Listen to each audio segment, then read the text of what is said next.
حضرت انس نے پوچھا یا رسول اللہ آپ کو غسل کون دے گا؟ کہ میرے اہل البیت۔ آپ کو کفن کون دے گا؟ کہ میرے اہل البیت۔ آپ کو قبر میں کون اتارے گا؟ کہ میرے اہل البیت۔ آپ کا جنازہ کون پڑھے گا؟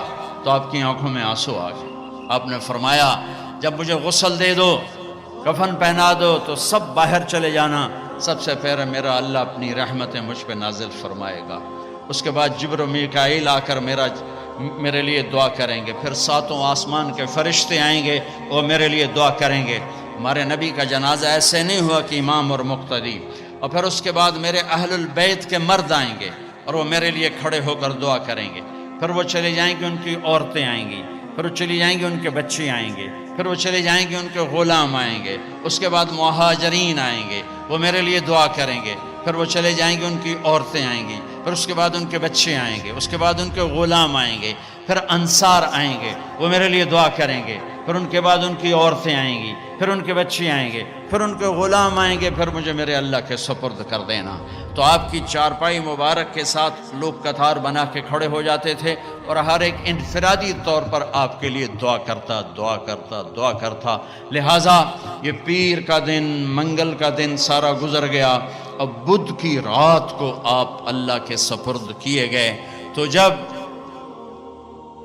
آپ کو قبر میں اتارا حضرت ابن عباس، حضرت علی نے، شقران آپ کے غلام نے، تو فضل بن عباس نے، تو جب باہر نکلے تو مغیرہ بن شعبہ قبر پر کھڑے تھے، انہوں نے اپنی انگوٹھی اتار کے قبر میں پھینک دی۔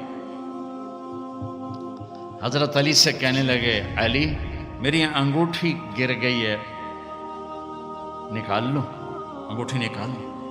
انہوں نے کہا ہاں ابھی تو قبر بند نہیں کی، نکال لو، انگوٹھی تو خود گرائی تھی۔ نیچے گئے اور جا کر اللہ کے نبی کی جسم سے لپٹ گئے اور آپ کے بوسے لینے لگے، دھاڑے مار کے رونے لگے۔ وہ انگوٹھی بہانہ بنایا تھا، آپ سے لپٹ کے چومنا چاہتے تھے، رونا چاہتے تھے۔ آپ کے ماتھے کا بوسہ لیا، آپ کو لپٹ کے روئے۔ پھر لوگوں نے اوپر سے کہا نکلو نکلو نکلو، تو آخری بندہ جن کا بدن میرے نبی کے پاک بدن سے جا کر لگا وہ مغیرہ بن شعبہ ہیں۔ پھر نکالا گیا، پھر آپ کی لحد تیار کی گئی تھی، مٹی ڈالی گئی۔ جب باہر نکلے تو حضرت انس فرماتے ہیں جناب بی بی فاطمہ رضی اللہ تعالیٰ عنہ کھڑی تھیں کہ اطابت نفوسکم ان واریتم علی رسول اللہ التراب، کس جگر سے تم نے دو جہان کے رسول کو مٹی میں چھپایا۔